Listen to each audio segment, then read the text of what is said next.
Hello, hello, hello. Welcome everyone to today's live at the Waterhole show. It is the 25th of July, it's 12:30. It's Friday, welcome to the weekend.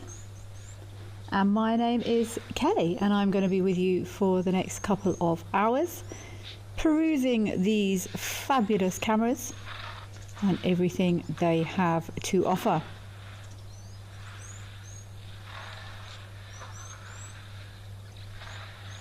It's an absolute pleasure to be joining you, but the pleasure is all mine that you are all out there listening and watching and interacting. So please do remember that we are live. This show is live and you are very much invited to send through your questions, your comments, your thoughts. We've got a few ways for you to interact with us. We will try and get through all of your questions if you send them through to wildearth.tv/questions. You can also scan the QR code just to the right of the elephant there on your screens. It's so nice when everyone gets involved, and you are welcome to join the conversation on X using the hashtag WildEarth.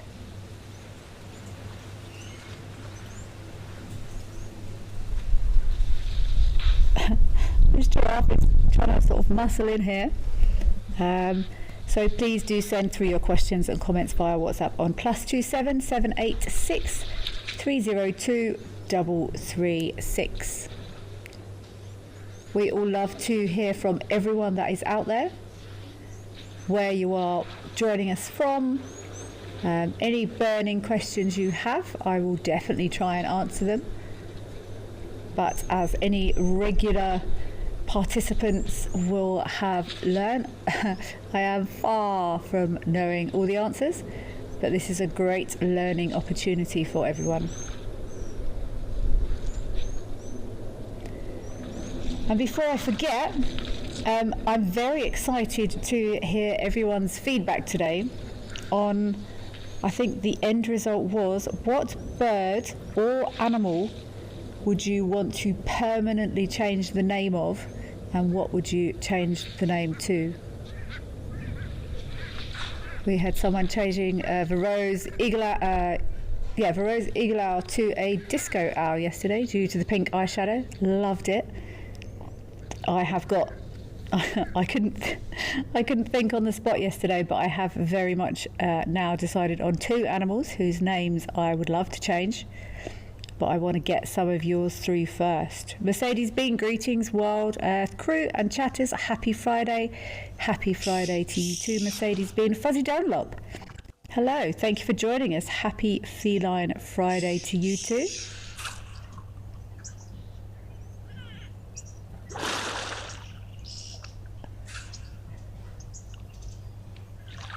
We have just hopped over to Jackie's house. Oh, it's a lovely heron in the front there by the looks of it. Gorgeous light on a lot of these cameras, and indeed in person this time of year. I'm enjoying it hugely this winter. Deb D, hi. Thank you for being here.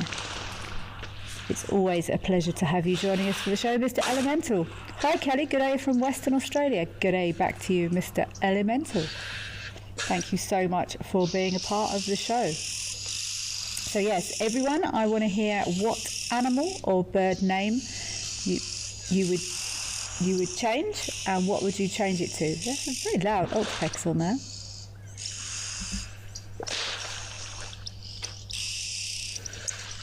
They're very loud. I've confused myself a couple of times. I've actually been joining you from outside instead of trapped indoors for the last few days. I was joined by a beautiful waterbuck yesterday, but I'm sometimes struggling to hear if the birds are on the cameras or in the garden. But these oxpeckers are very much on the cameras here at Jackie's house, Sabi Sads.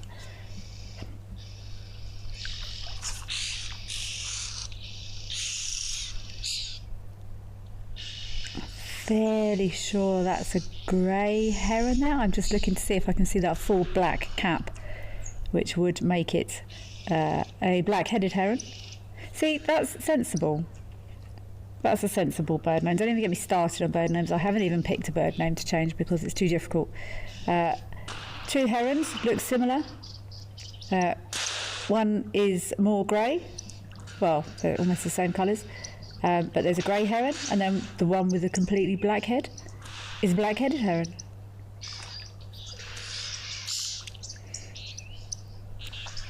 I think we've got our feeds back there at Aldonio. There was two lovely big bulls having a drink. Let's scoot across and see if that giraffe has worked up the courage to get in there for a little drink up at Aldonio in Kenya.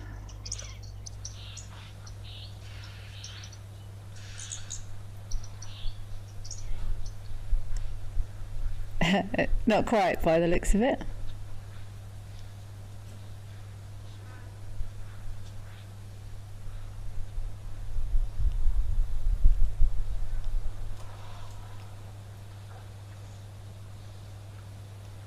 I don't think I've seen this pan with no activity there for a very long time. There's always something happening here.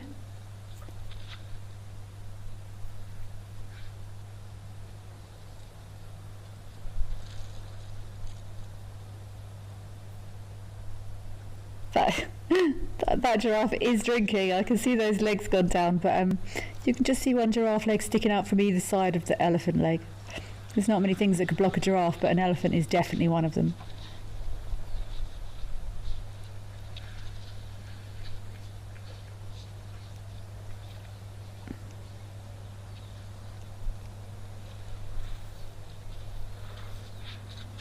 Been seeing plenty of these big adult elephant bulls here at Aldonio recently. But I think my favourite elephant that we've been seeing at Aldonio is the young boy, who's he's the smallest bull I've seen here, but he has got the most exquisite tusks. Not super long, but they are straight and perfect. Hey, what's happening here? I think he's probably my favourite elephant that we see here, even more so than One Ton. He is very well known, Mr. One Ton. Huge big tusker. Hasn't been seen here for a little while. I'm sure he's around. Oh, let's have a look at this giraffe drinking. Oh, shame, something. That's why I've always... Oh, elephant! I always go quiet when giraffes drink. It's like everyone holds their breath.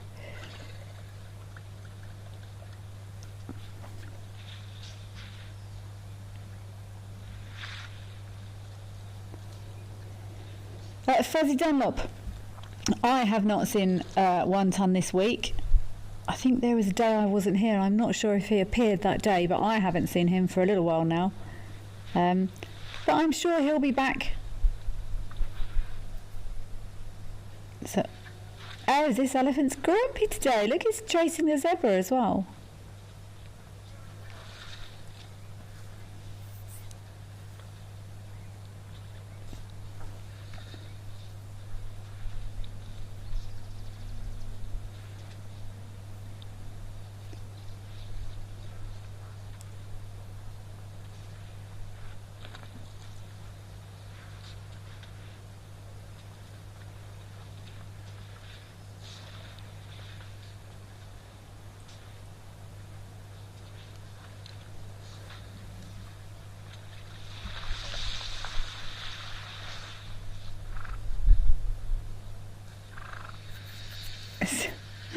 No, he's not going to let them drink, is he? Karen, you're asking, hi Karen, are the rocks near the camera from lava origin? Possibly. This area is relatively known for volcanic activity, so quite possibly, Karen. Vivette Raymond, about how old is that elephant?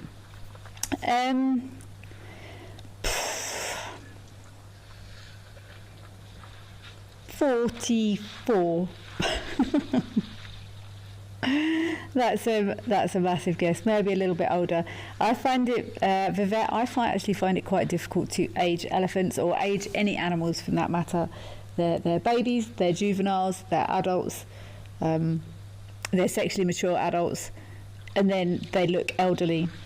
Sometimes they'll lose condition, skin starts sagging, they start getting thin. That goes for all animals, not just elephants.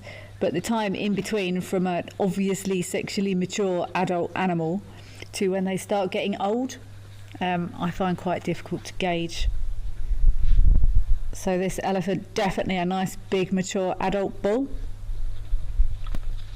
filled out, in my opinion, more than 25 and doesn't look old, so that's my guess.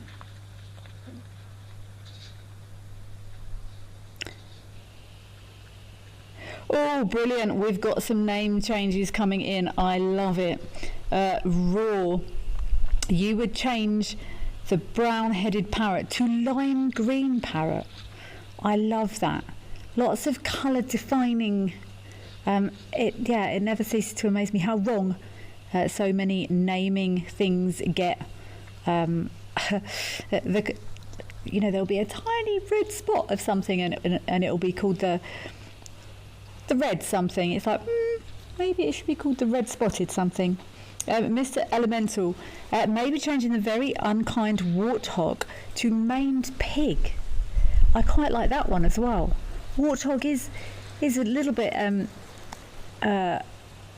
uncomplimentary because we've got a bush pig, so maybe we should have a something else pig. Maned pig and bush pig, maybe. I definitely think that name should be softened a little bit though. Warthog, I agree, is not particularly complimentary. Sheila, your animal name change is the go away bird. Oh, okay, you preferred the old name. Grey Lurie, I think was the old name when they were classified as being in the same family as the Luries. You would get rid of the grey go-away bird and go back to Lurie.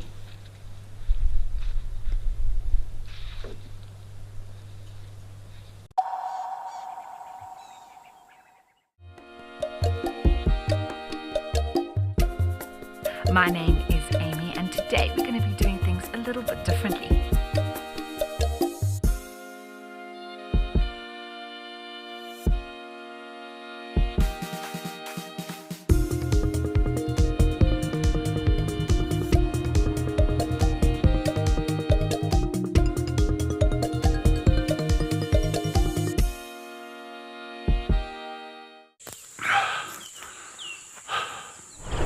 What does it take to handle the wild?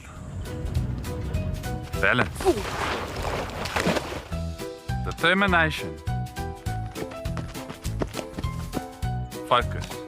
Yaku!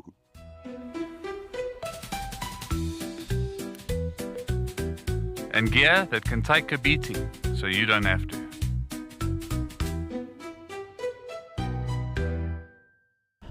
My full name is Cedric Leslie Dold.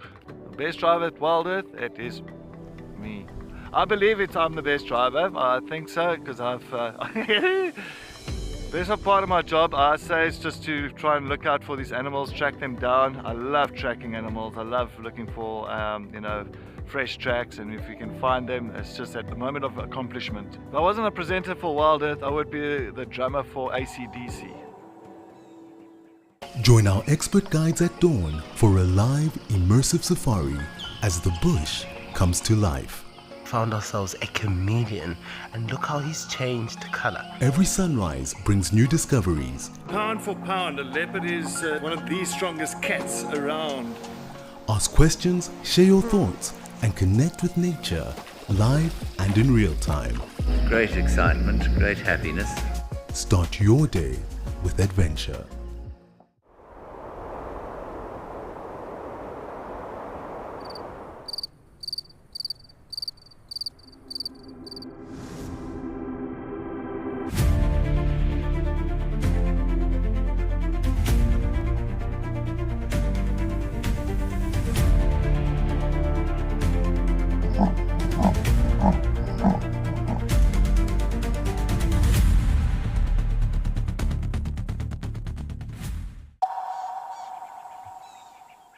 at all. If I fall, I'm really going to hurt myself. We don't know. Maybe they do. That's not what my gut says. I think it's probably more kind of to do with the awkwardness. Because they're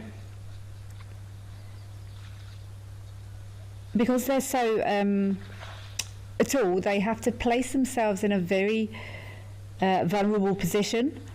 So if you think about a impala or a staker or something else drinking, most animals, they just sort of lean forward, and then if there's a predator, they're immediately stood in a position to make a swift exit.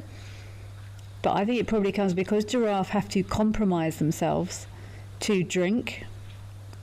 They're not in a position to, they're destabilised.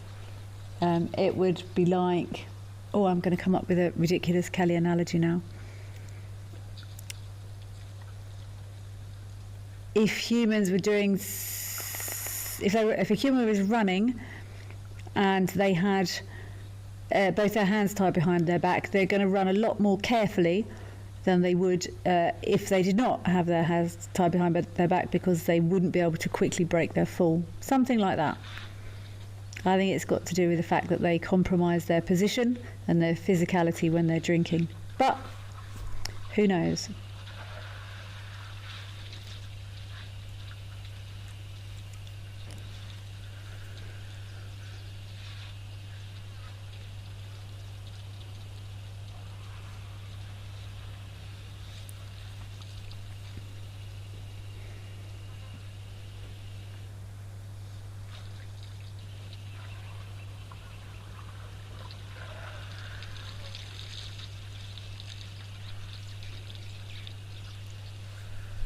Our poor giraffe has decided to give up on this particular attempt. Let's go across to Tenby Elephant Park. I'm fairly sure we may have some elephants there as well. There was 3 younger animals having a little bit of a push and a shove around the other day.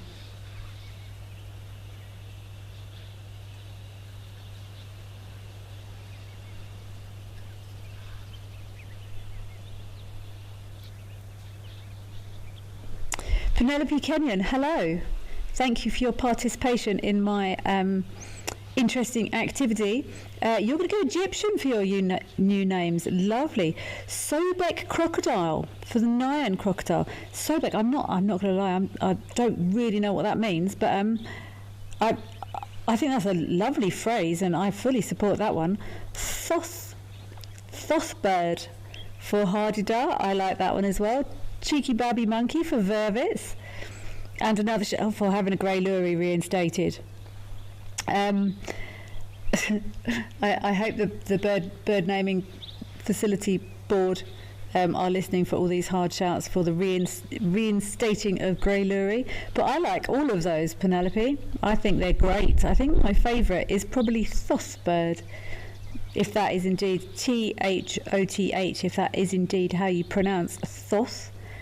Please do correct me if I'm wrong. That would cause a stir. Every time you said it, everyone would go, sorry, pardon? Thoth. Things like that I find quite entertaining.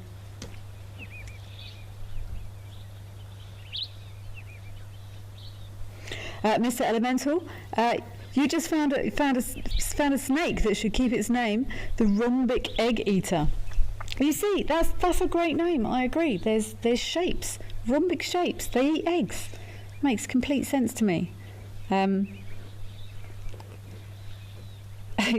you're on a great thought path today, Karen. Thanks for joining, and please stay involved. I love it.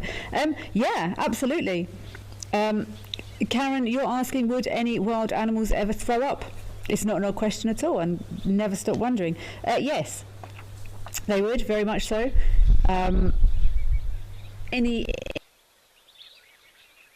It will happen as often because they're only eating the things they choose to eat, so they might not be affected so frequently. But if anyone is eating lunch or has a weak stomach, mute me. give me 1 minute and then turn it back on. One of the most unpleasant sightings, it's not quite throwing, oh no, it was in the same sighting. It was actually.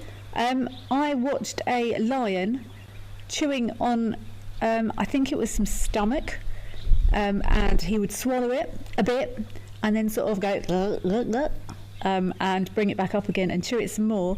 And during the same sighting, that lion was sick. So I don't know if he was trying to quell pain in his stomach or nausea by chewing on intestines. Wouldn't have been my first choice to ease nausea. So yeah, I've seen a lion vomit. So yes, they do.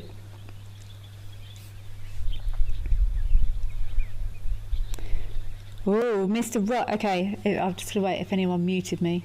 Hi, if anyone is coming back from avoiding an unpleasant discussion about vomiting. Welcome back. Mr. Wright in Guiani, lion to regalix.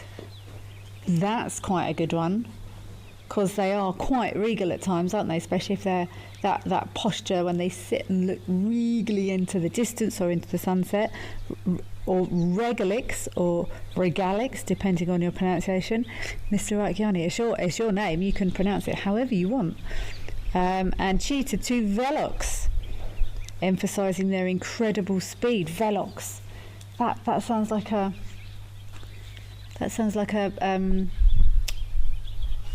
superhero name. Velox. Has there been a superhero called Velox? If there hasn't, I feel like there should be. Velox.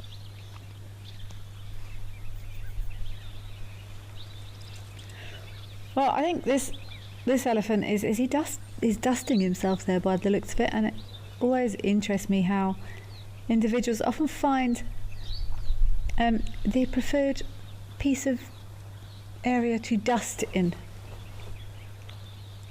They have dust preferences. Velox. I want to draw it. Oh no, I don't want to draw. My artistic skills are absolutely woeful, so no, I will not be drawing a superhero called Velox. But that definitely sounds like a superhero name. Interesting, we've had 2 shouts for returning the grey go-away bird to Grey Lurie.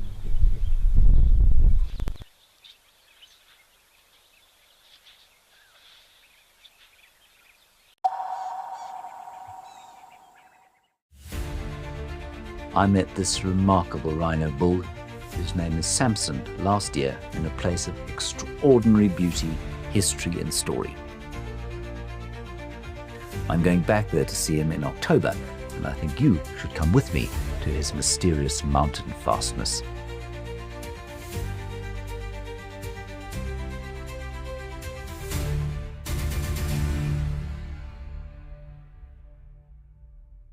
The Wild Earth Impact Foundation is a non-profit that uses the power of wildlife storytelling as a force for good.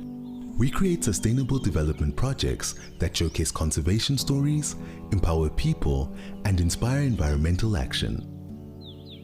As a registered South African PBO, you can make a tax-deductible donation to the Wild Earth Impact Foundation. To find out more, visit our website.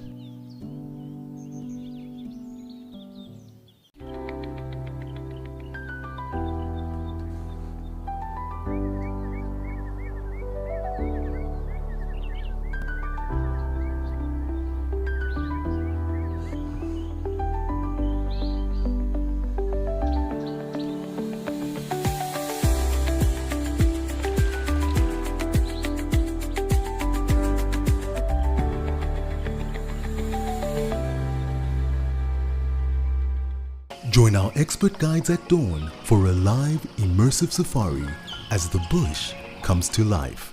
Found ourselves a chameleon, and look how he's changed colour. Every sunrise brings new discoveries. Pound for pound, a leopard is one of the strongest cats around. Ask questions, share your thoughts, and connect with nature, live and in real time. Great excitement, great happiness. Start your day with adventure.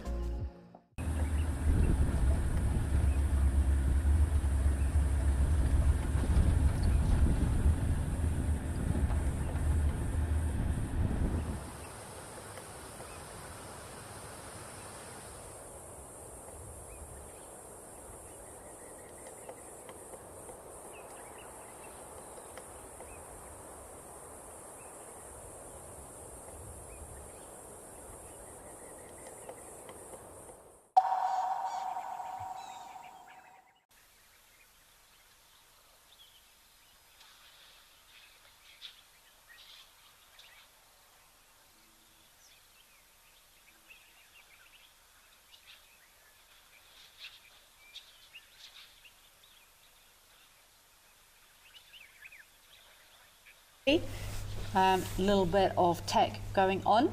Apologies.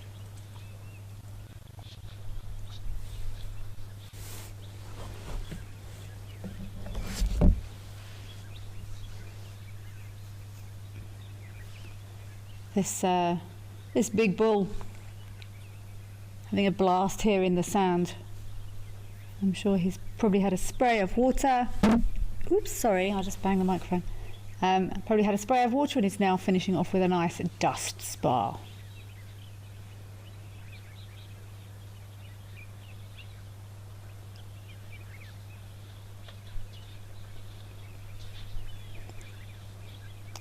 Let's leave him be. I'd like to go across to Moella. Let's see what we've got happening over here. I have a feeling there may be some zebra, but I could be wrong.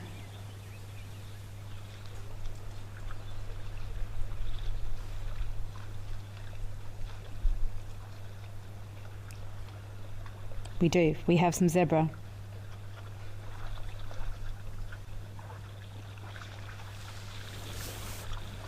I do definitely feel like numbers are dropping a little bit though. Oh, that's a large elephant there in the background as well. I'm sure this elephant's been over and drunk his fill already.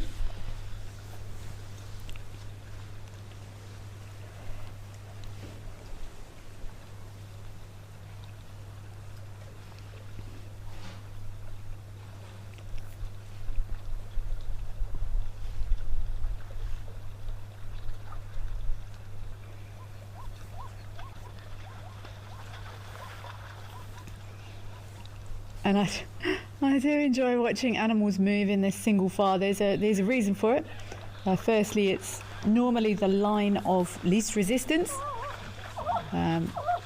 Animals will use the same paths over hundreds of years actually, because that is the easiest way. Sometimes it avoids rocks or anything like that, but it's also a safety effective way of moving. The animal in front, because everyone is walking the same path, it means there's less risk for the animals that are behind them.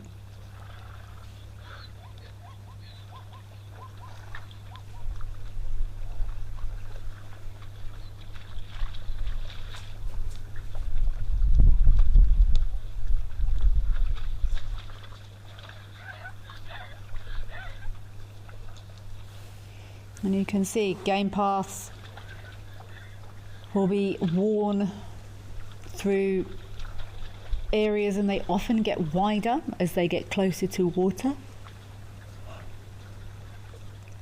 And many different species will use those same game paths.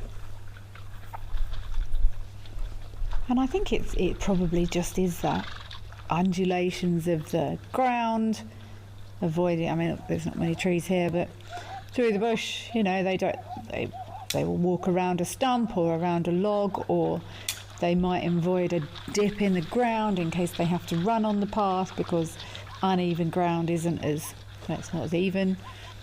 And many species will use those same game paths. Deb D, you're surprised animals don't disturb the water piping. So am I, especially elephants, but it does look like, I would guess that water pipe sort of runs under the ground and it's encased in that concrete. I mean, an elephant could pull up concrete if it really wanted to, but if there is a supply of water there, they might not fill there. What is zebra running for? Let's go over some running zebra here. Might be some males that are starting to get a bit antsy with each other.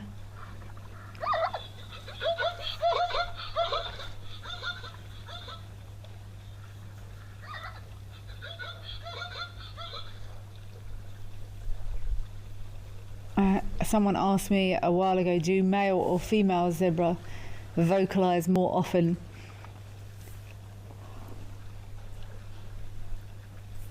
And my educated guess on the matter was males, often because of inter-male competition, calling females, that sort of thing. And I did a bit of reading, and it was right. Oh, look, there's that site over there. We're still not too sure what that is there. To me, it looks like it might be either a geo site, a mineral site, or there might even be a mineral lick there. But that's a huge density of zebra down the bottom there, in a sort of huddle. But yes, after doing some reading around it, as a rule, females do vocalise as well. They will communicate, or they will contact young. But as a rule, it does tend to be males that are more vocal than females. I'm going to need at least another 5 guesses at what a rodeo rat is before I disclose this information. And I've got a very sound name for something else, but it's going to be very obvious what it is. So let's get some more guesses in for rodeo rat's current name. And let's go over to Camelthorne with our mad hippo densities across there. And there was a croc in the croc cave yesterday, I think. And I spent a lot of time pondering who dug that hole. And I did not reach a conclusion, if I'm honest. Nice little group of elephants here enjoying the water at Camelthorne up in Botswana.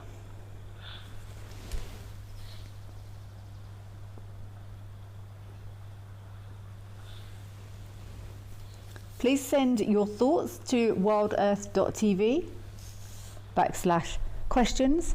What do you think is the current name for a rodeo rat? And to clarify, I have made that up.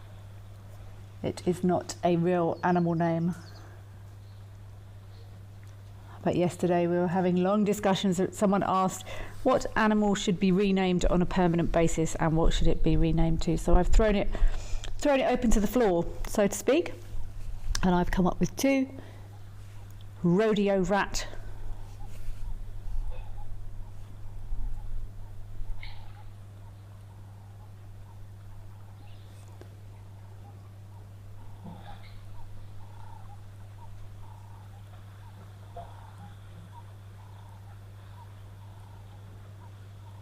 I haven't seen too many I can't think of the word, but not boisterous interactions. Too many confrontations here, considering the number of hippos and elephants that do visit. But I guess, as I always say, animals don't want confrontation. I mean, why would anyone or anything want confrontation? To be avoided at all costs, if you ask me.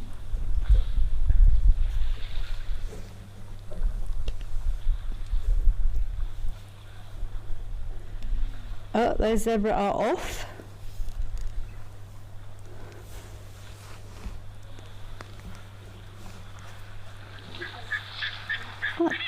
Oh no, it does get a little bit deeper there. That's quite a shallow part those zebras are drinking from.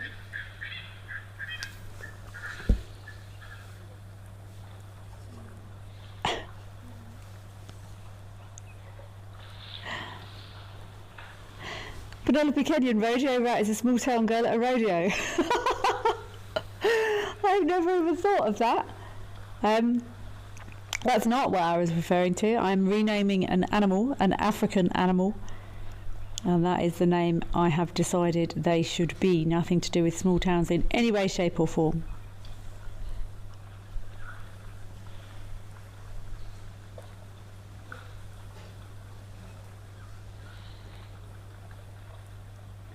Oh, like a gym rat. People that enjoy going to the gym, and I'm not entirely sure what the terminology is, but oh no, I understand now, Penelope.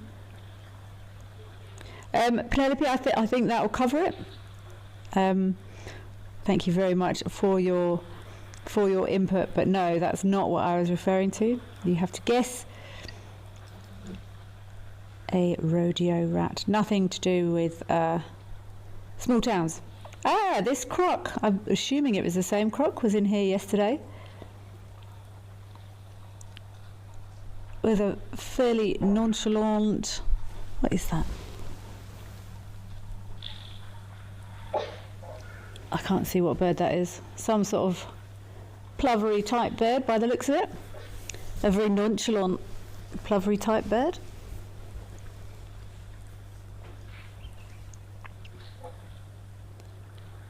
But yeah, I'm still not sure what dug that hole. Has anyone ever seen any animals digging in here? I can imagine maybe you might see crocodiles, but their legs can't get up there.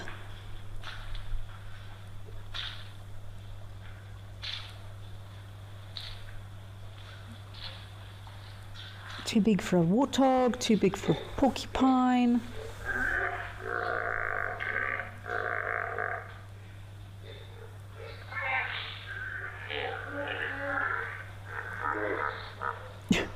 Some very, very cool hippos there in the background.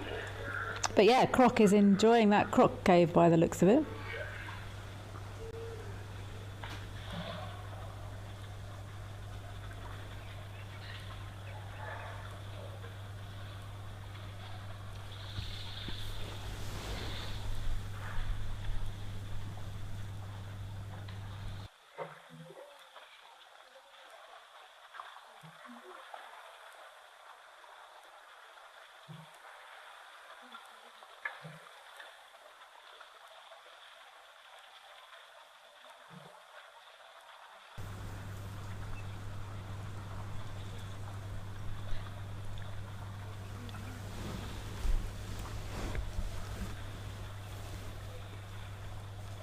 I'm assuming all these hippos disappear at night time.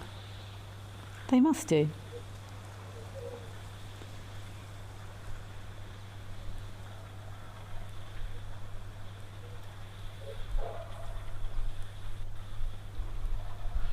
I know we've seen a couple of very small baby hippos here recently.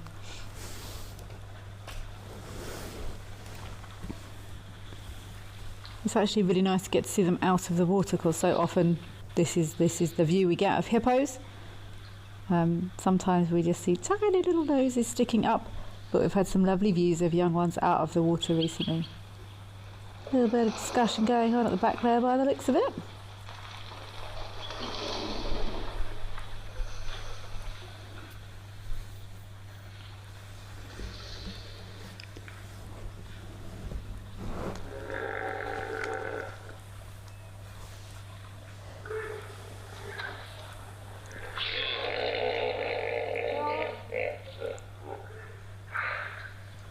Amy, could this croc have been here since yesterday? Yeah, possibly. It's quite difficult to get IDs on crocs, but it looks about the same size as the crocodile sat there yesterday, so it could have been. Crocodiles are known for remaining stationary for long periods of time. We've been seeing some cool activity on the crocodiles at Tower recently, which we believe to be mating. But yeah, crocodiles can sit for a very long time without doing much at all, so it's possible, I think, Amy. Okay, we have had 2 shouts for an oxpecker being a rodeo rat. No. Oxpecker. I am not renaming an oxpecker as a rodeo rat. It is an animal and not a bird, to give you a clue.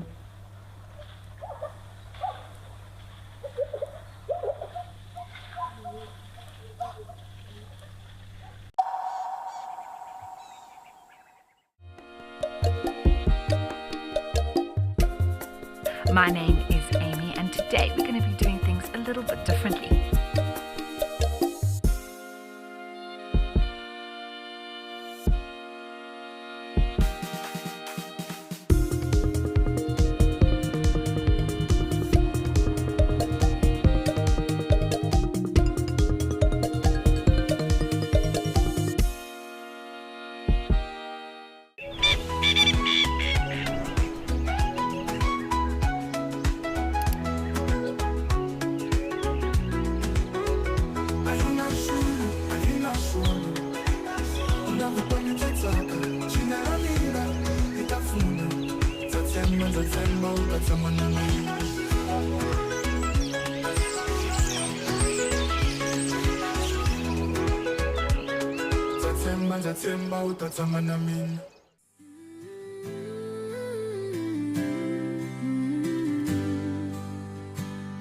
Dihamba ehlathini elikhulu, diphula-phula amazwi omoya, indlovu zilula ngengoma, livakala phezulu. Step away from your daily stress and escape into nature with Wild Earth. Immerse yourself in the wilderness and become part of the natural landscape. Watch as everything comes alive. Join us as we slow down our thoughts, put aside our distractions, and reconnect with the wild. Some of you out there are brilliant at identifying hyenas. Now, why do you think people have got this huge misunderstanding about reptiles?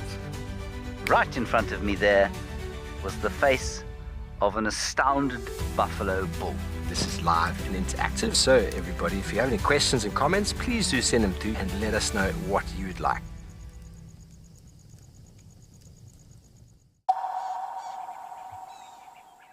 Some homework. I'm going to spend the evening researching elephant vomit. Elephant. And I'm going to at the same time find out about horses, because I know it's not possible, or not supposed to be possible, but I'd like to know why now. So my gut is saying no, they can't carry them, but don't quote me on it.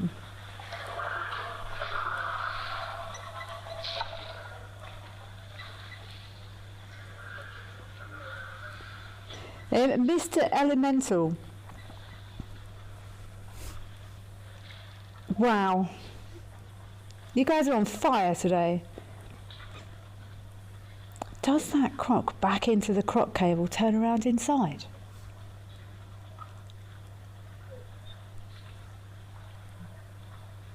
I don't know. Has anyone watching ever seen that croc enter the croc cave? I would say it goes in and turns around and comes back out again. I'm just trying to think of like a body structure of crocodiles. I suppose they can walk backwards. Have I ever seen a crocodile walk backwards?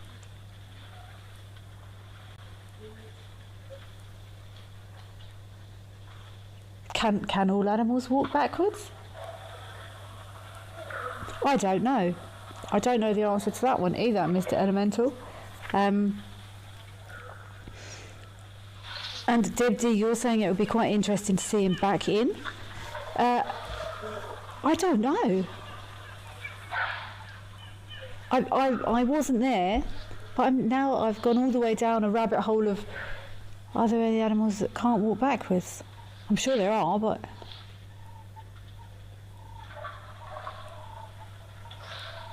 I don't know the answer to that. If anyone has been watching here for a long time and watched that crocodile enter that cave, I would love to hear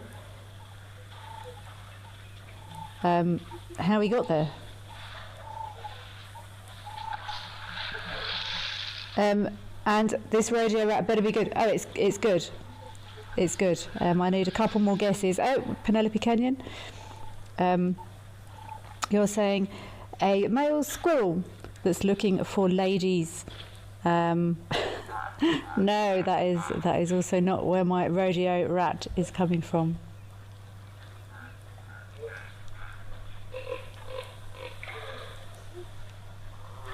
I'm still waiting to hear from FC what they think a rodeo rat might be.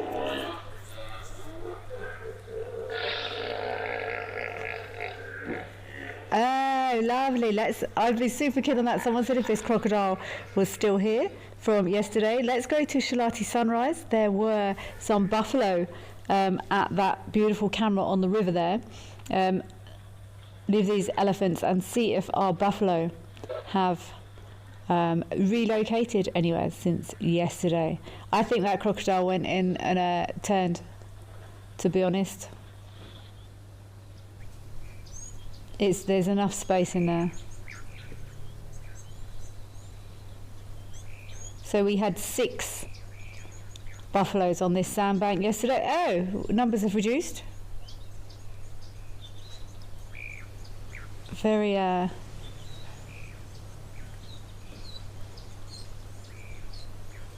perfect sandbank for these buffalo to be making themselves a home on.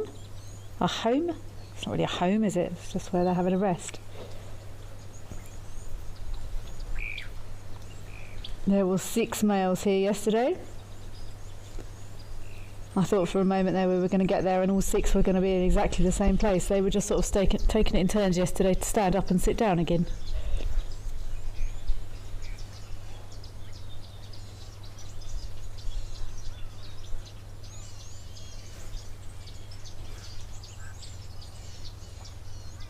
Again, not vast amounts of activity going on here. But they will be staying nice and cool by that water. I can't quite see here if they're actually ruminating.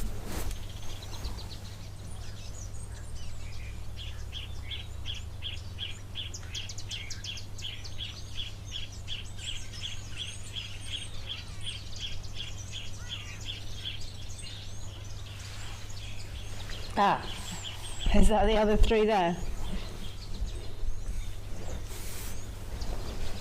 I wonder if those 3 are going to cross the water and try and get in a little bit of shade. I think it might be a bit warmer than it was yesterday. This is, I don't know, 2 hours from me. I think the weather might be a little bit warmer today. So while it's not up in the 40s, those insane summer temperatures, these boys will probably prefer to have a little bit of shade. So let's see if these other 3 are going to make their way across.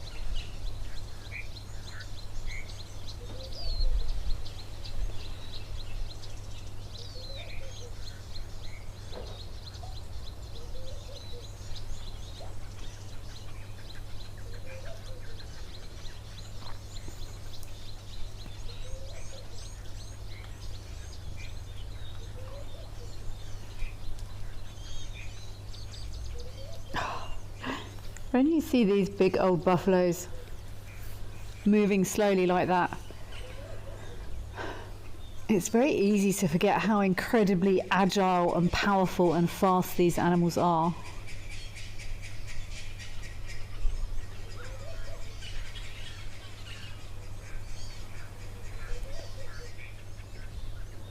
They just look like lumbering,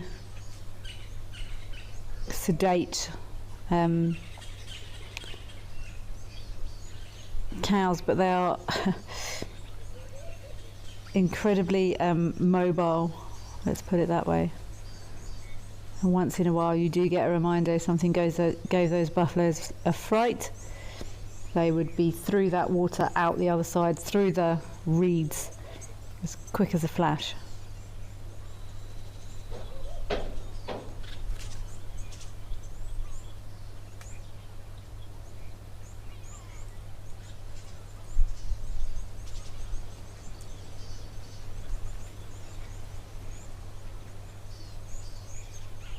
I see someone asked me here not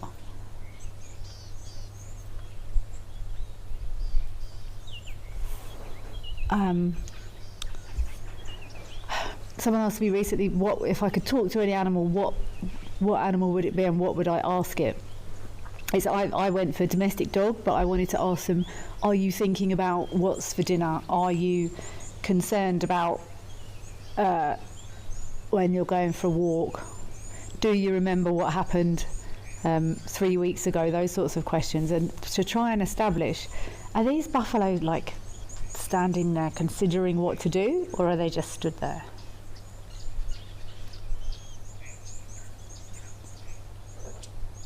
Do they just do what feels exactly right in the moment?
Can you hear that?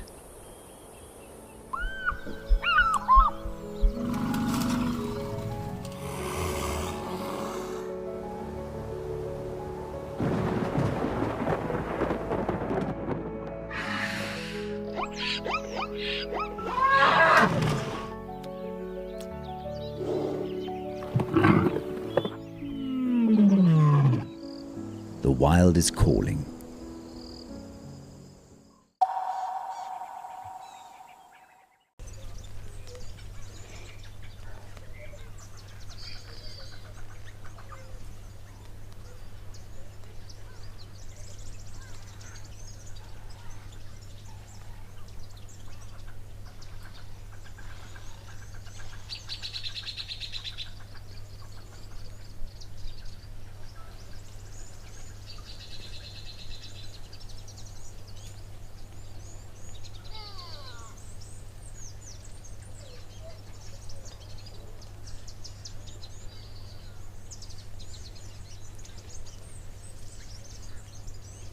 These boys pretty peaceful, just enjoying some nice shade there. Let's go across to Aldonio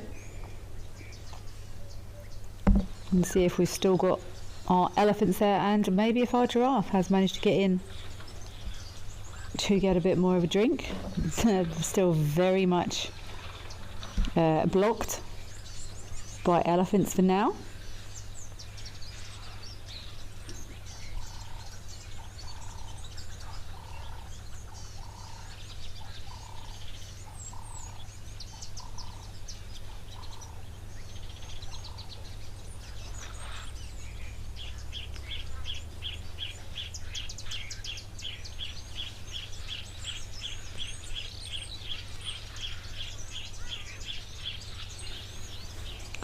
Yes, I am indeed.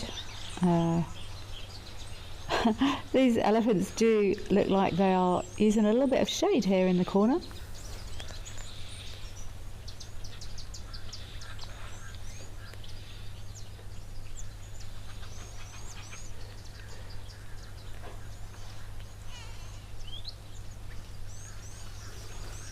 Are they using shade or are they having a scratch?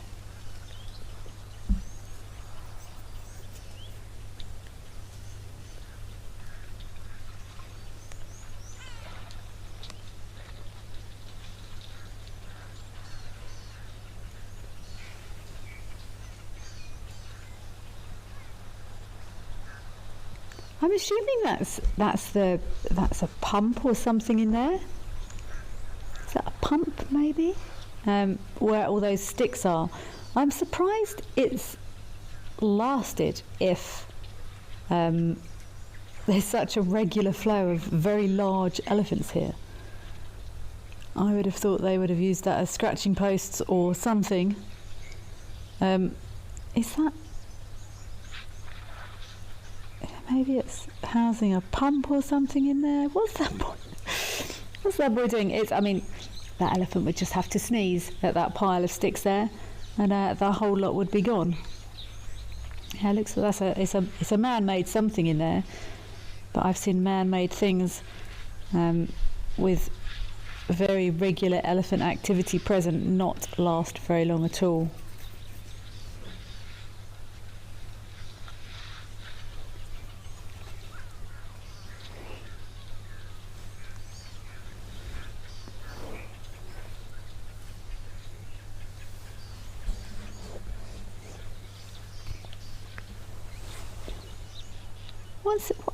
What's he doing there?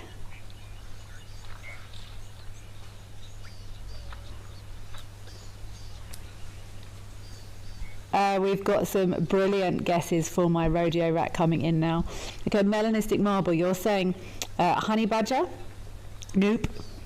Mr. Elemental? Rock Dussie? Nope. Bush baby? Nope. Meerkat? Nope. Deb, you just checked. There's a rodeo rat cartoon type character that stands for the R on a children's alphabet song. It's definitely not a real thing. So please don't all start searching. What is a rodeo rat? Because there's no such thing. I think a rodeo rat should be the actual name of a spring hare.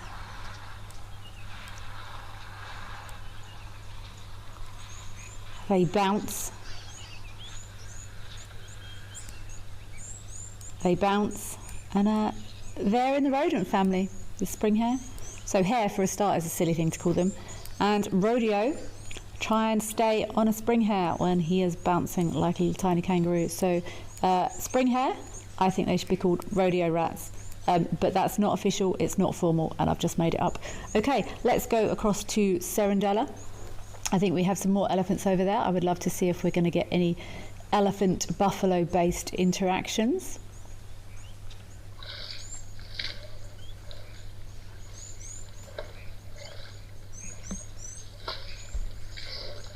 I'm not sure where those... Are those buffalo sort of over the other side there on the right-hand side? I'm not quite sure where they were.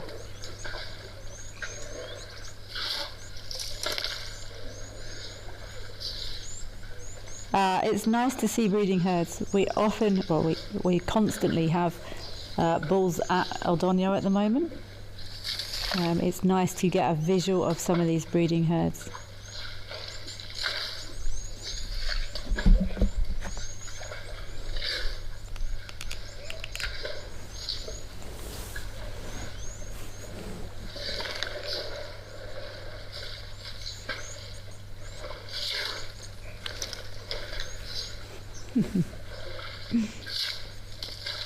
This camera is going to get muddy if if this girl keeps going the way she's going.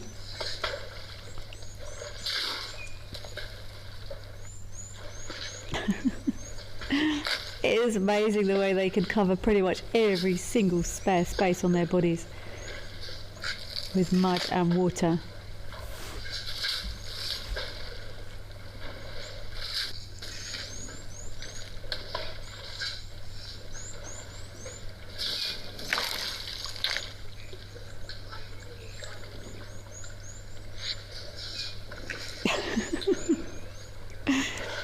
So yeah, just for clarity, anyone who has been hearing me talking about rodeo rats, there is no such thing. I was asked a question yesterday, what animal would I rename and what would it be? I've been getting feedback from everyone, but I would change the spring hare's name to a rodeo rat. But it's not real.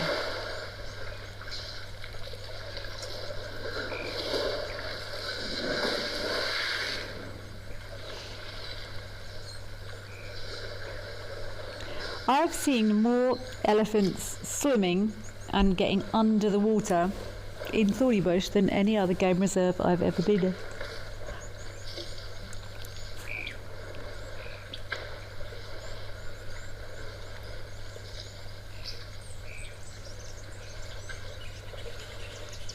And I don't know why that would be. That water's not particularly deep. I don't think it's got anything to do with Thornybush having loads of really deep water or anything. But I've never seen it as often as anywhere in Thornybush. I really enjoy Thornybush. I've spent quite a bit of time in there guiding. I've got quite a few friends who are in there. It's actually a lovely reserve that I've really enjoyed guiding in before. But yeah, I've seen a lot of submerged elephants in Thornybush.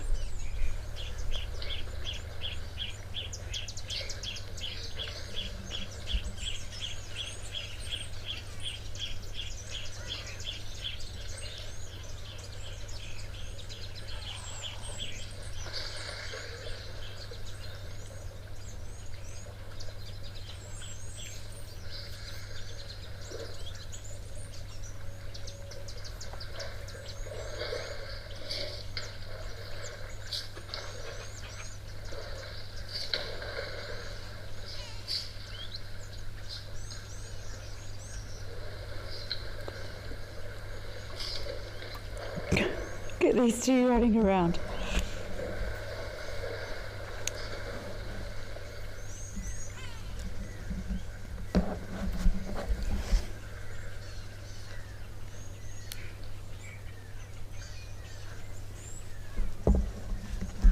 What are those buffalo? Are they under the trees on the right hand side?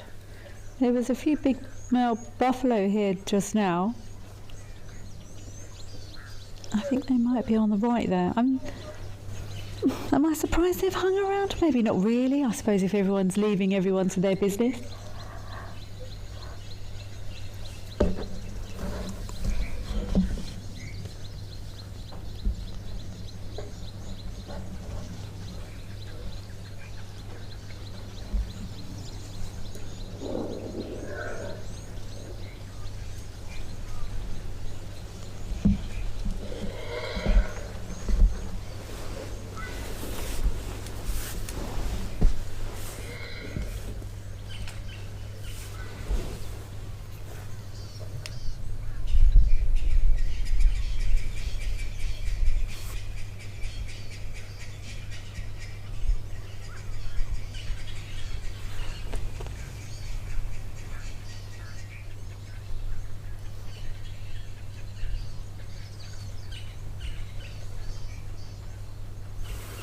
Yeah, that's those. Yeah, there they are. Unconcerned by that elephant visit. And yeah, if everyone's minding their own business, then there's no reason everyone shouldn't be welcome there. Kaz, you're asking, where is Thornybush in Africa? It's in South Africa. It's close to the Kruger National Park, so sort of roughly north, not quite northeast though, it's not quite that far up, but very close to the Kruger National Park, sort of midway towards the northern-ish side of the Kruger National Park. In Limpopo province in South Africa. And it is open to the Kruger Park. I think it was 2017-ish. It used to be fenced, but the fences have now dropped, so these elephants could walk to Northern Kruger now if they wanted to.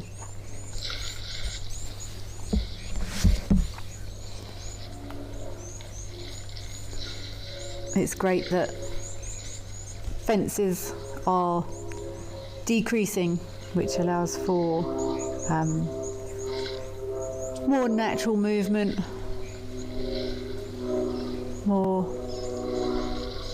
opportunities for animals and everything to adapt to their environment. They're able to move. If there's water shortage somewhere, they can go somewhere else. Same with food. Animals can naturally move away from areas if other animals of the same species have pushed them out of a particular territory. The bigger the space, the better in general.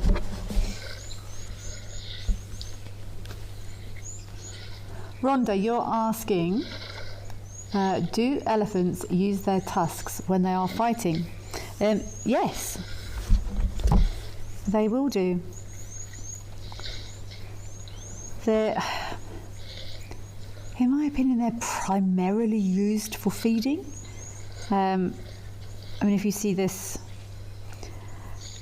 elephant in the middle of the screen here, Rhonda, it looks like a female to me. She's got fairly long, straight tusks. But if you look at the angle her head would need to be at to sort of stab another elephant, her head would need to be quite high, which would leave her neck area quite vulnerable. You will sometimes see big bulls. They will lift their heads up and engage sort of tusks. So you will sometimes see big bulls with broken tusks or cracked tusks through fighting with other bulls. But in my personal opinion, they tend to use them more for feeding, in my opinion. But they will. They're sharp things that are also used to compete with opponents.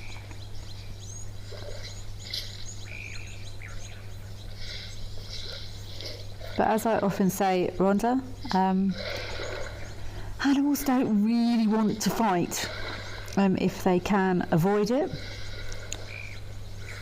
Exactly the same as those buffaloes and those elephants. They're close together here at Serendella. No one's bothering anyone else. And this elephant you can see here, one of those tusks, if they really ran at another elephant sort of side on and lifted their head up to stab them, it would probably work. But remember, those tusks they're basically teeth. So if they're using them that way, there is always a chance that they could break or snap. And yeah, is that elephant looking at those buffalo now? Most animals would prefer to resolve things peacefully, or if not peacefully, then at least not physically.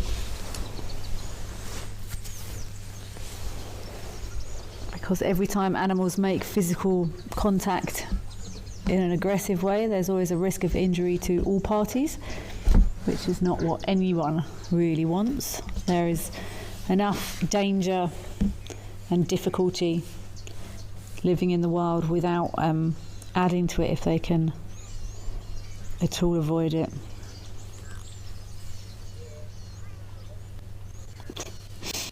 Eagle lover, amazing how let's go order is given and the elephants obey. It's that's really interesting use of language, Eagle lover. I see it more of a, okay, let's go, and the elephants follow rather than obeying. It's a suggestion. It's normally whoever is the most experienced in the group, and the others rather just take the suggestion. But it is fascinating to watch how, and sometimes even elephants, they're not even looking at each other or paying attention to each other. Suddenly they'll just melt away. And it's that leadership. It's that gentle leadership. I have watched a few cows sort of have discussions with their with little ones coming out of water, and lagging behind and things like that, where it's got a little bit physical. But normally it's just that quiet, slow suggestion of departing is a better idea, and they take that as given. Kaz, you're asking, why are Kenyan elephants so much bigger than Southern African ones? It's probably genetics, to be honest.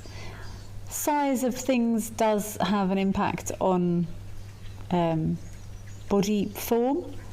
There's some huge bulls in Botswana as well. There's some big Kruger tuskers, but it's normally genetics of an area. If there's been a really big bull in an area, because of his size, he will sire lots of babies, and those babies will carry those big genetics, and so it perpetuates. That's my understanding of it anyway.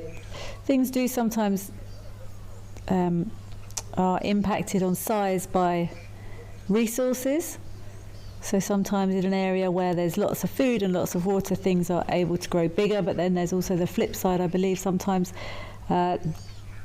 things that are in very arid areas get bigger because they need to be bigger to survive. So the geographical sort of, it's not quite a speciation, area-based developments and resource-based developments, but I would think it's probably more based on genetics, Kaz. Yeah, if you have a look at some of those, there's some massive bulls in Etosha. Yeah, there's some biggies in many places. I think that as far as I was aware, the biggest elephant ever recorded was in Angola, but that might have changed now. Let's check.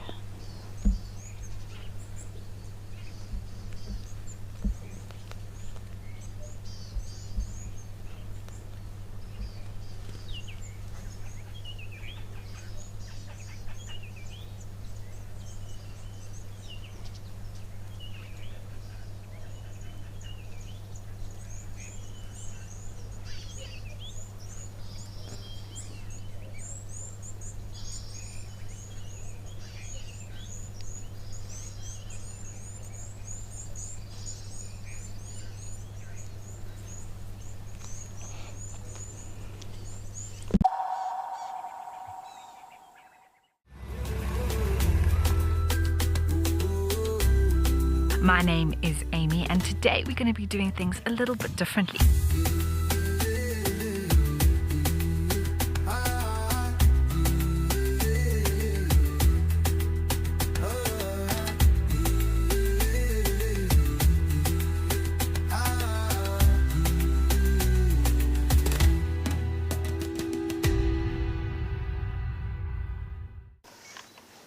Even a hyena coming into the action as well now. Oh my word! She's stalking the hyena now. Leopard, hyena, lion, all together in one shot. Oh. Whoa. This is action-packed.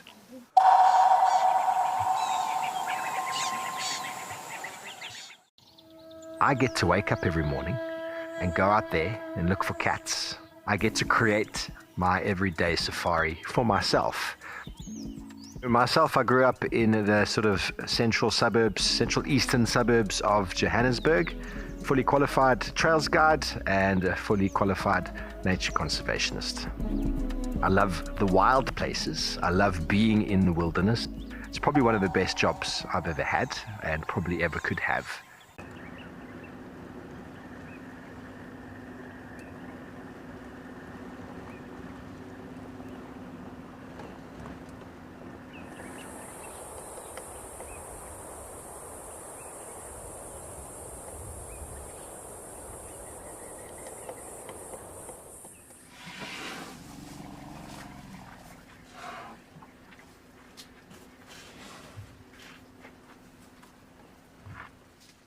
Out here, every wild moment counts, and as a wild earth explorer, you will not miss out.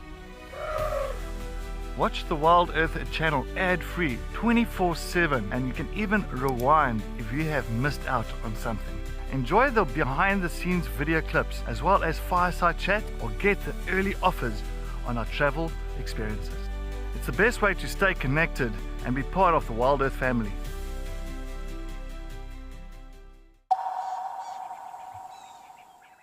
At the shoulder, that's a rather large elephant. There's actually an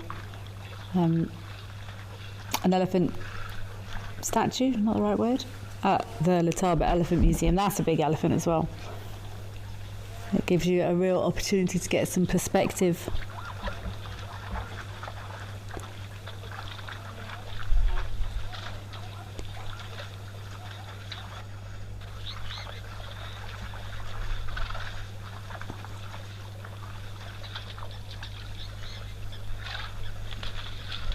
See, there's a little blacksmith's lapwing here. Often found around water, nice and consistent there. Thank you, Mr. Lapwing or Mrs. Lapwing. Often found around water's edges, looking for little invertebrates and stuff to feed on that may be kicked up by these numerous zebra and wildebeest that are here having a drink.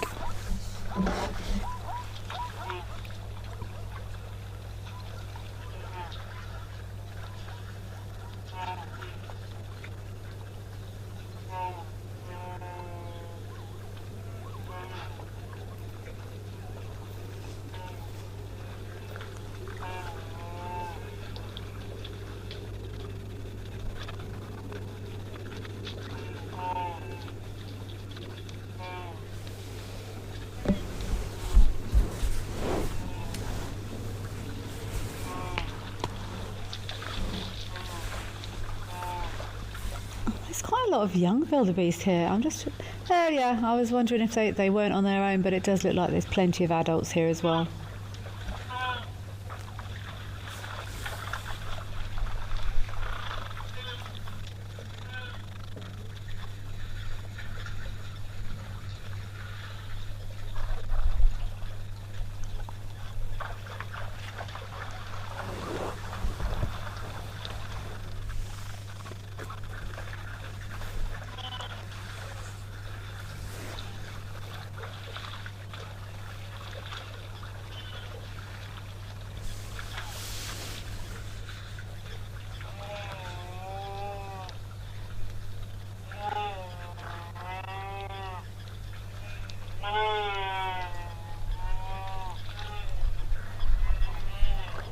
Veronica, that's a good question.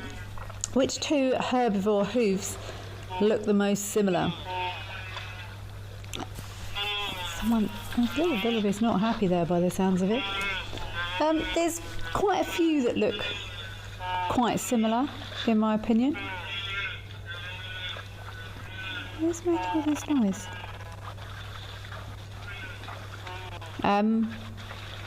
Lots of your even-toed ungulates, so the split hooves, lots of those can look quite similar. I'm just scrolling through different tracks and what they look like. Zebra, they've got hooves like horses, almost unmistakable. There's a commotion going on over there.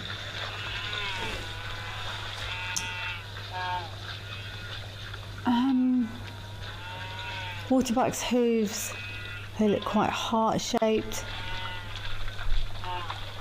Might confuse Stimbock and Dacre, but Stimbock's two toes are quite pointed compared to Dacre's. Dacre's are more rounded. I have double glanced at eland feet for buffalo hooves, depending on where they are, but I'm not great with eland tracks because I haven't seen them many times. There's lots that could be quite easily confused. Kudu, they're wider in the middle Sorry, I'm rambling a little bit there, but I'm just going through all my hooves of even-toed ungulates, and it would be quite easy. Like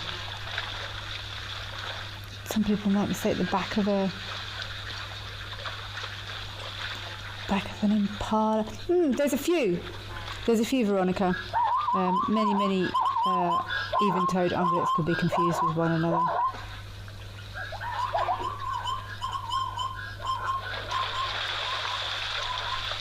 Eddie, excellent question. You're asking what happens to our beautiful elephant tusks or rhino horns when they die naturally or fall prey to predators. It depends on the area, Eddie. If it's a fairly known, managed area, they will be collected. But if it's out in the wilderness and no one is aware of any mortalities, then they will just stay in nature. And purely, it's two of the only things we would collect. Everything has its place. The breakdown of everything is returned to the soil and the ground and the earth ultimately, but they would be collected so they didn't fall into the wrong hands for any reasons. Nello, how do wild animals survive if there's a foot and mouth outbreak? They don't. As far as I'm aware, depending on the animal and whether or not it's managed. And then it would probably be based on the size of the area, the management strategies. But no, lots of wild animals won't.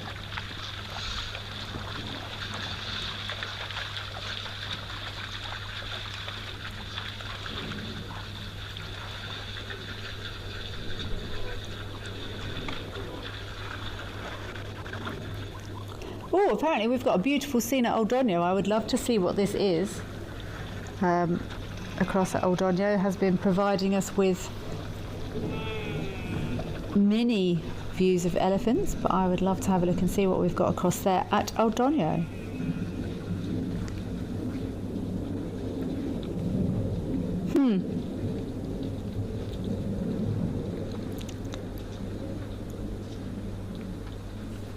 We have got some East African or fringe-eared oryx having a drink here. Amazing what a bit of taxonomy revision could do.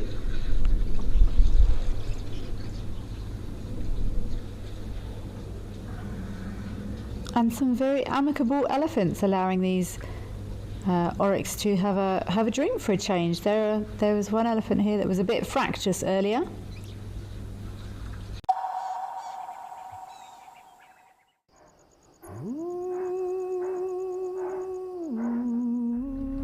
Now this leopard that we're looking at is known by the name of Hlalamba.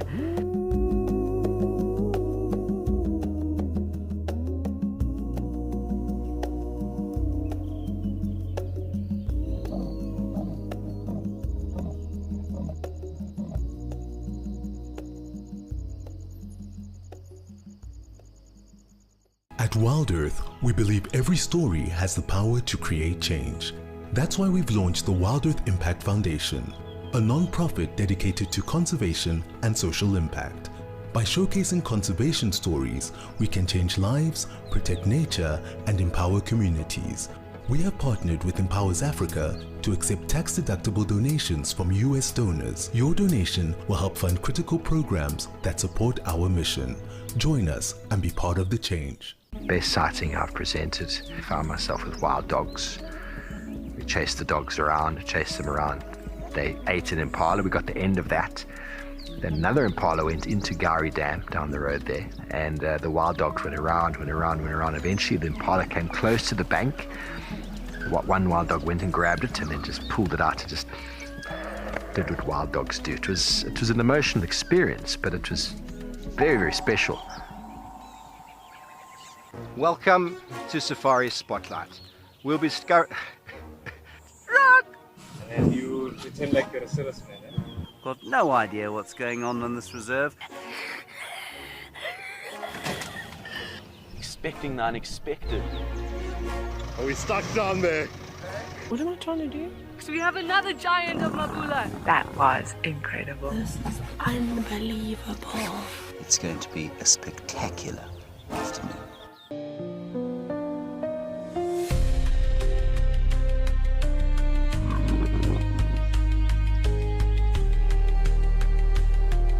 We are here with a male leopard.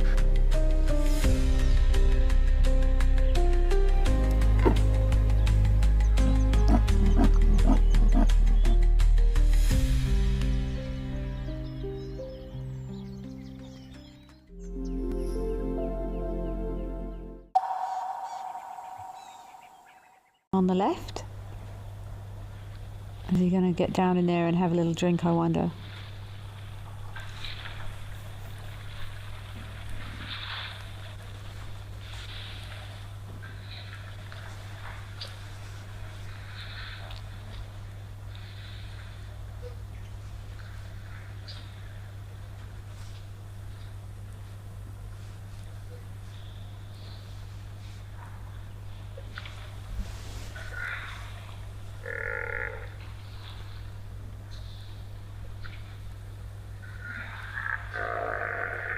Oh, looks fairly peaceful here.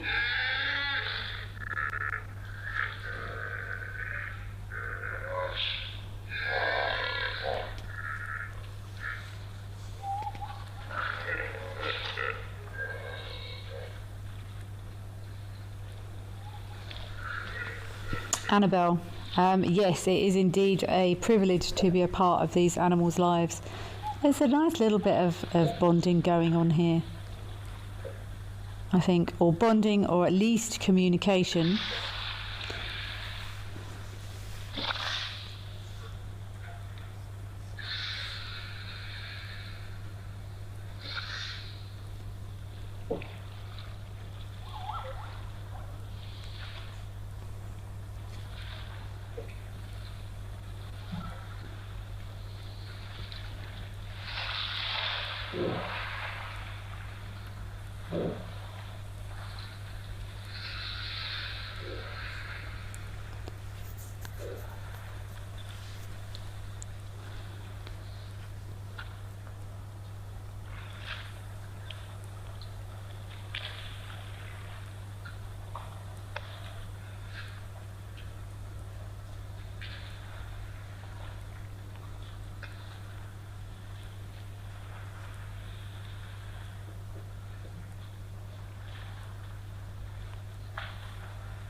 Raw, you're saying you're confused. A vet once told me that foot and mouth disease was like a cold or flu for animals. I'm most definitely not a vet, so I would, as is in my other industry, I would always say stick with what your vet said. I think it depends. I know it can impact different animals, from goats, pigs, sheep, and then also your wild animals as well. From what I understand, it is a sort of viral disease. I think it can kill animals. I think there's also different variations of foot and mouth. It can also, it's a different variation of the virus. I think it can kill younger animals, but I would ignore me and listen to what your vet is rather telling you about diseases in animals. I know I've walked through many control stations where you have to put your feet in, dip and that sort of thing, depending on if you're changing areas. But yeah, it can be caused by contaminated animal products. You can carry it on your feet if you're changing through a foot and mouth control area. But yeah, I would always listen to your vet, is what I would say.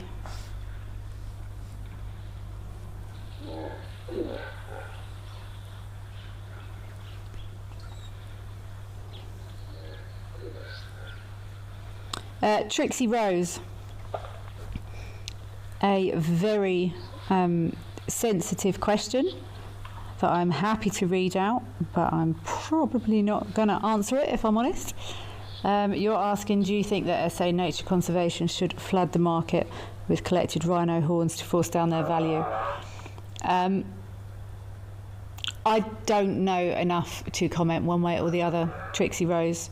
I would encourage anyone that's watching or listening to go away and do research, find historical cases where this has happened, and come to your own conclusions. I do not have enough information to be able to say that one way or the other. Conservation is an incredibly delicate balance that has many, many factors to consider in all areas, to be perfectly honest. Humans have made many mistakes in conservation, and we will continue to make many mistakes in conservation, but it's difficult to know what those mistakes may or may not be sometimes until it's too late. So that was a very non-committal answer, Trixie Rose. But yeah, there is a lot to consider in cases like that.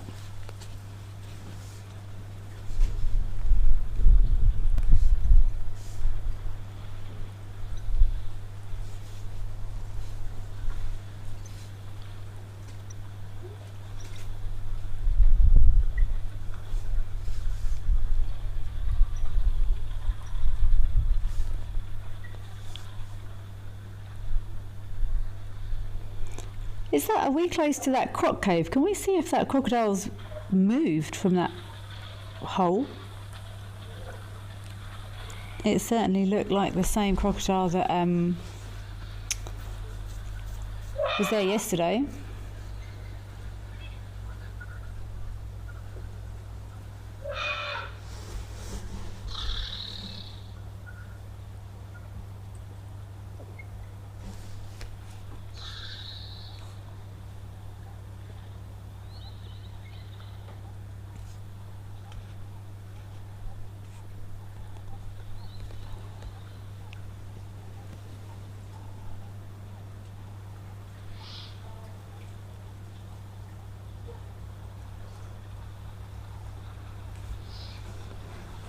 Is that a tiny one there? I'm struggling with this light. Struggling a little bit with the light there. Is that a small hippo in there?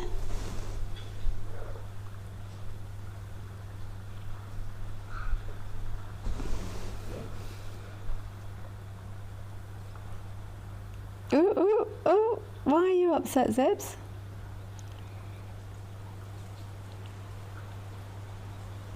They're so skittish. But I would be as well. This also looks like quite a they're a little bit limited to their exit routes. It looks a little bit restrictive down here if there were predators down here, so they are right to be a little bit cautious, because all those roots and trees and stuff on the left there, they are going to struggle to escape other than anywhere up that path.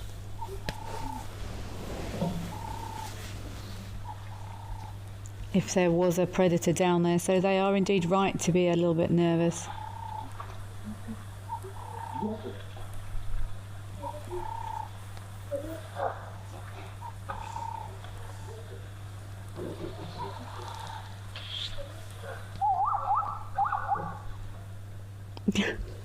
Don't kick each other.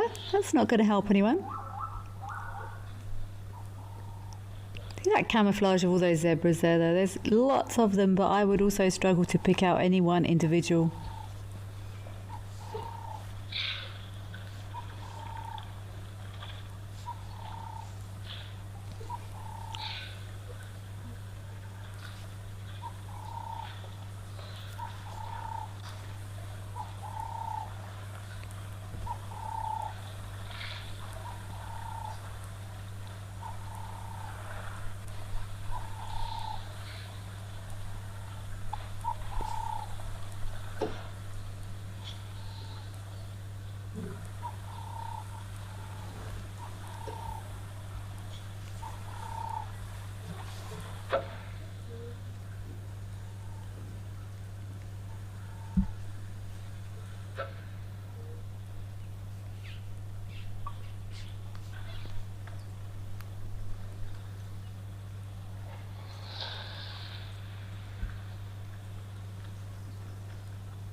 I'm staying really quiet.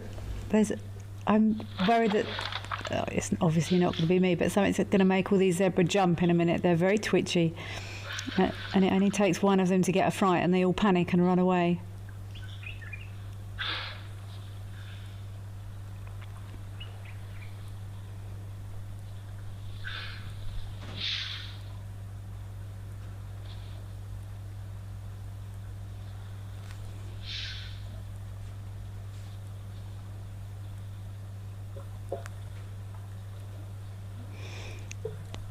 Kaz, you're also a big fan of dung beetles. Me too. I do enjoy. I've spent hours observing dung beetles and their incredible determination. Ooh.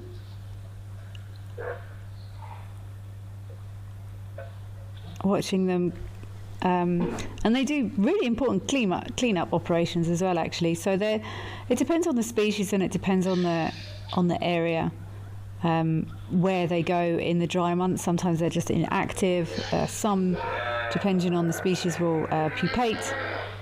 But we do definitely see them much less frequently in the winter or the dry season. But no, it's always a exciting time when the rains come. We start seeing all those dung beetles again. And it's not until you stop and really start observing them, you see how many different types there are, how many different colours there are, how many different species there are. I can't remember the number, but I think they fall into the Scarabidae classification. And there's thousands of different types of dung beetle.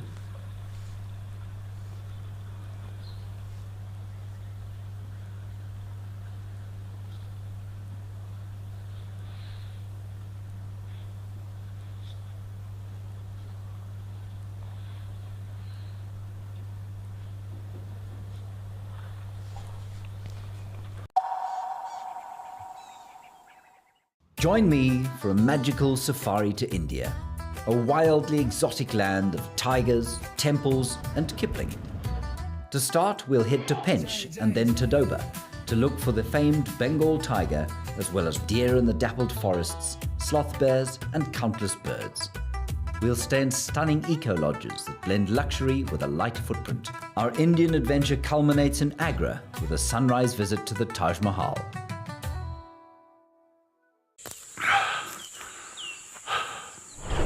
What does it take to handle the wild?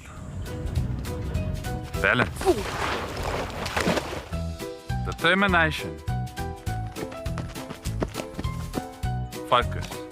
Yaku!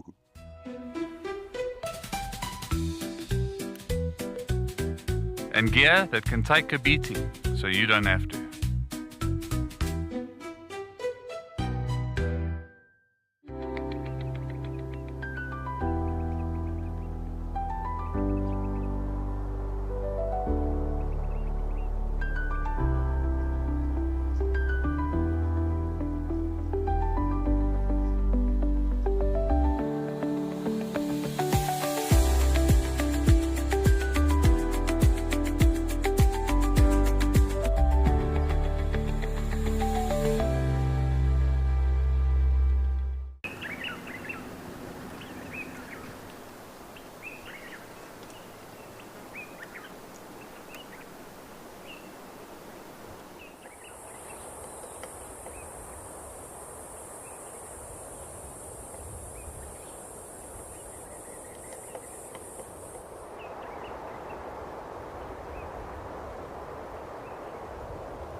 If you love watching Wild Earth, here's a little tip. You'll gain access to the channel ad-free. You can rewind and rewatch sightings and gain access to our live Tuesday safaris. There's also behind-the-scenes videos, fireside chats, and every safari live episode, whenever it suits you. It's just the best way to connect with nature.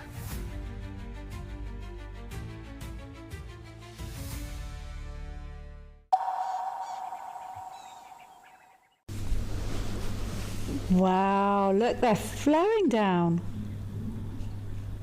This is the first time I've seen this here.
This is stunning. Look, they're still all coming down from the top there. They're almost...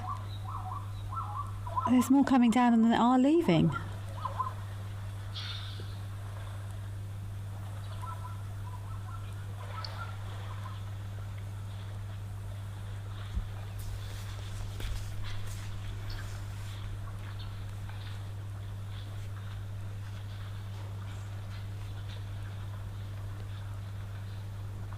Definitely the most zebra I've seen here at Camelthorne before.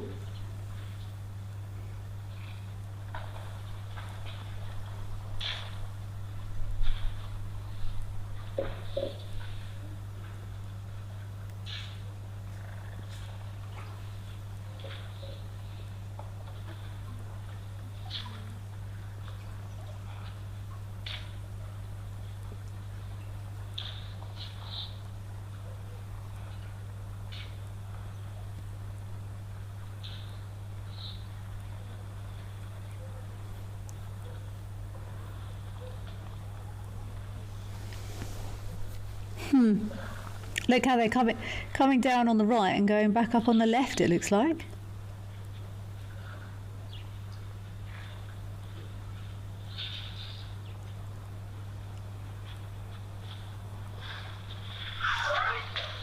Huh.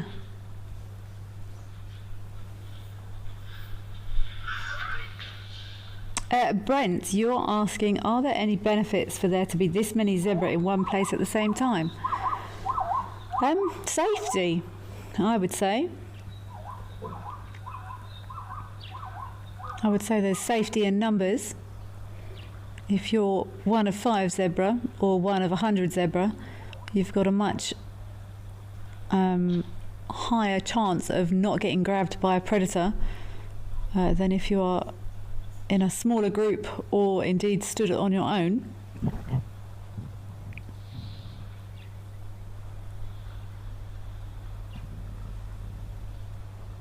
Oh, look, there's an elephant getting involved in the back there. All these zebras are going to... No, don't chase them.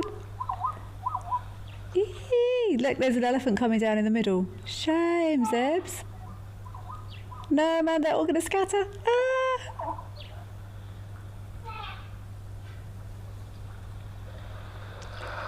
No.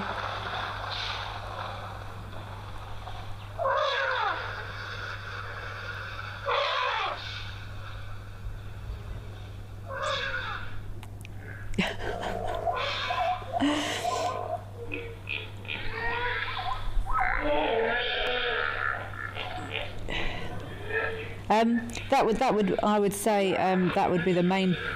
All the hippos have joined in now. That would be the main benefit, I would say, Brent, of there being this many zebra in one place at the same time. Oh, cross! Oh, look, there's another elephant up there now as well.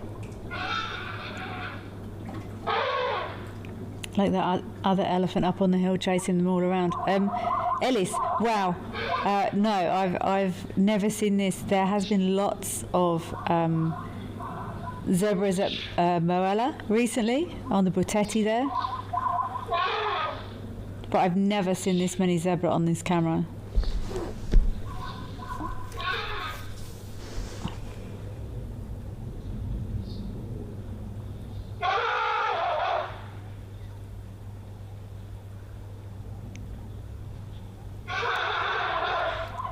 Have I once heard someone say elephants can't run downhill?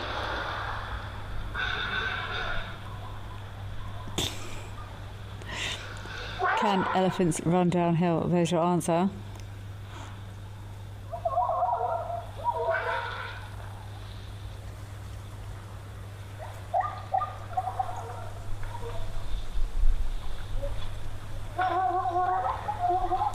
So I don't think those elephants were chasing them away as such. I think they were just... That one certainly is quite a young animal. They just wanted to get through there, I think. Just did it in quite a dramatic fashion.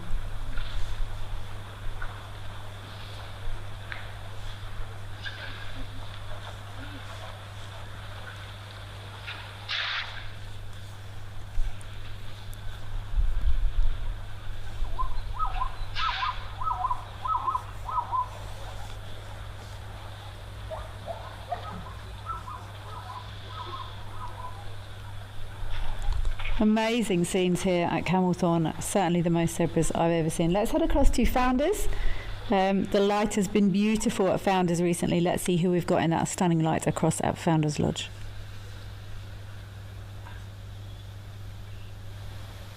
Ah, lovely.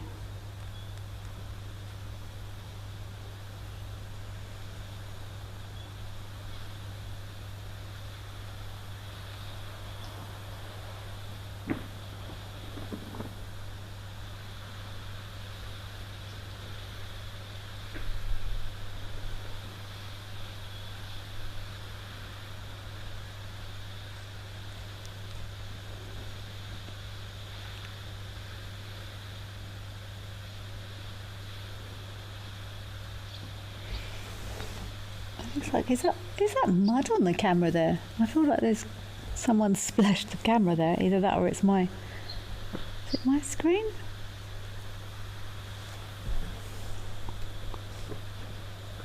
Lovely seeing this mum and this youngster. Lovely white rhino here at Mantis Founders.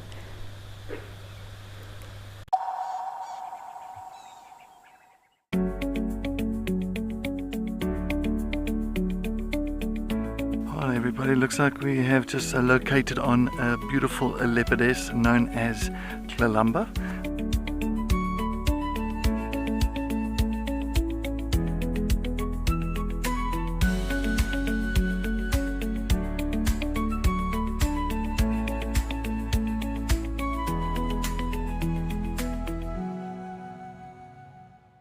The Wild Earth Impact Foundation is a non-profit that uses the power of wildlife storytelling as a force for good. We create sustainable development projects that showcase conservation stories, empower people, and inspire environmental action. As a registered South African PBO, you can make a tax-deductible donation to the Wild Earth Impact Foundation. To find out more, visit our website. My full name is Mpho Tikani. I grew up in Soweto. My first animal that I filmed said to dog. Okay, no, it's my first animal that I filmed, I think it was an impala. Best sighting ever, I would say it was actually this year, 2024. But it was this Cedric when we had Muluwati and TP on a warthog kill. I think we have to cut it.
Look at this little one investigating. I love watching them exploring,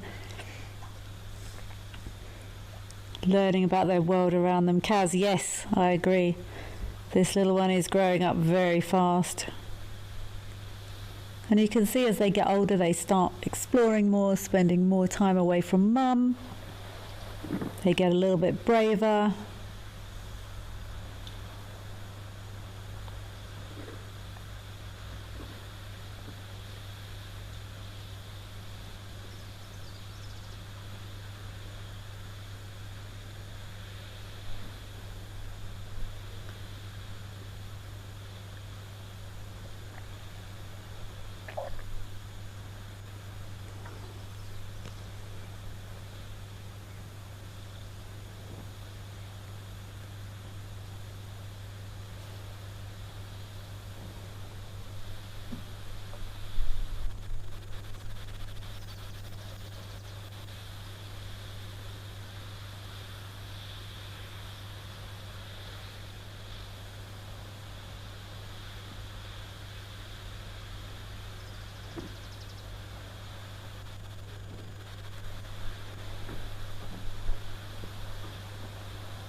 This water level has dropped here a little bit by the looks of it, and you can see how bare it is all around this pan. Many footfalls of many animals coming to use this water source.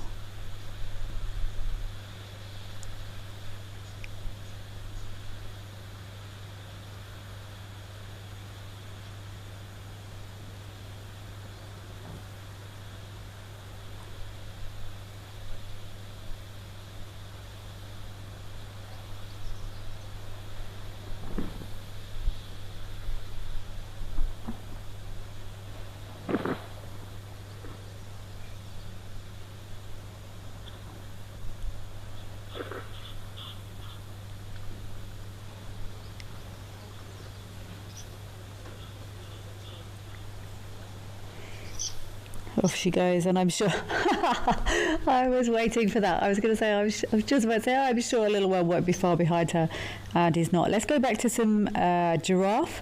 I think across at Old Donyo, those giraffe have been struggling for the last couple of hours to try and get a little drink in there. Let's see if they've finally made it, if those elephants have given them a little bit of space.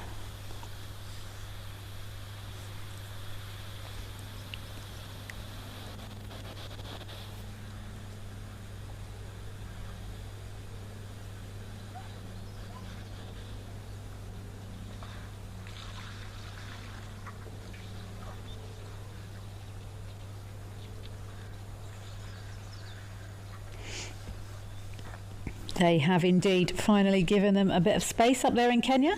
Let's see if these... Can't quite see what they are. It looks like probably females.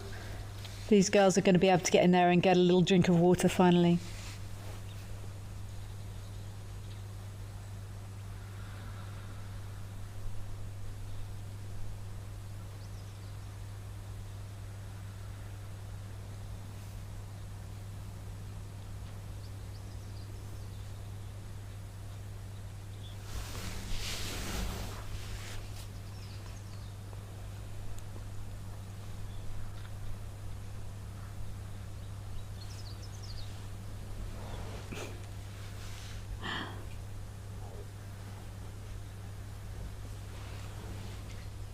Go on, you're fine. Please have a drink. Jive Bunny. It's a pleasure. You're saying thank you, Kelly and crew at FC and Wild Earth, also Africam and the volunteer Zoomies. Indeed, the crew there at FC do a fabulous job, as do the Zoomies. Excellent work. Oh, okay, they clearly don't have enough space to have a drink yet.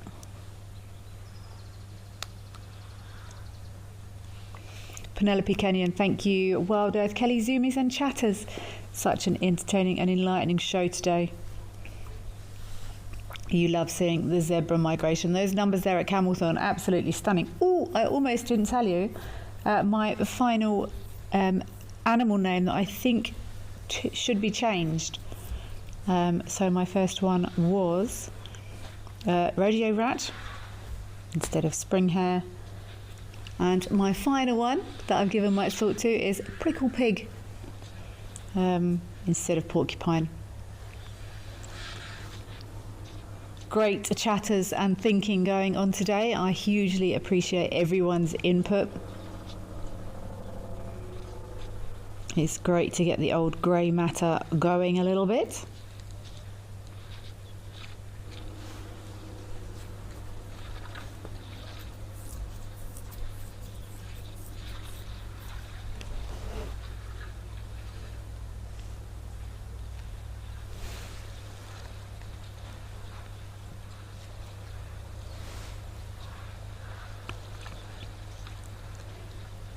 These elephant bulls still hanging out here at Old Donyo up in Kenya.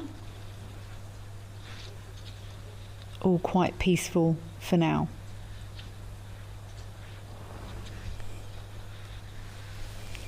Thank you all so much for joining us. Happy Friday. I hope you all have a wonderful, wonderful weekend wherever you are and whatever you get up to.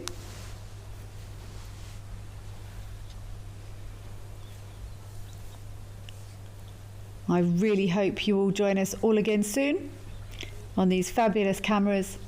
And until then, please stay safe out there. Take care. Bye-bye.